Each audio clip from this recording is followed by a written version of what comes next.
जीजाजी संग करतारू जैसे हम ठीक करतनी बुझनी फगुओ के दिन केहू करेला का जैसे अपना जीजाजी संग करतारू जैसे डाले खातिर बैठल बानी काहे डालवावे लूना हमके बोला के अच्छा आज जीजा तोहर रंग मारा चाहिए खाला बुझलो लगत ले आए बड़ा केमिकल मिला के हर बार सोचे न बता जीजा तोहर रंग मारा चाहिए खाला लगत ले आए बड़ा केमिकल मिला के तोहर रंग मारा साना नाना साना नाना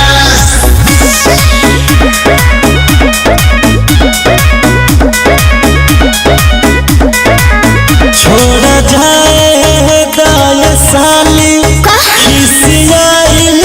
ना जला मन करता रुअतना भाव खाइल ना जला हो तू तो घात कइले बाड़ो जीजाजी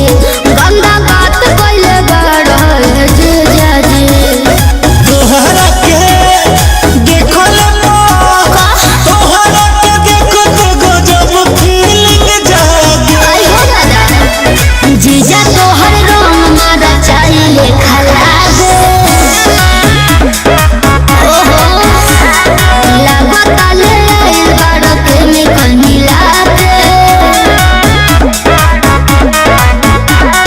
जीजा तोहर रंग मारा चाहिए खाला लागत ले आइल बाड़ो केमिकल मिला के जीजा तोहर रंग मारा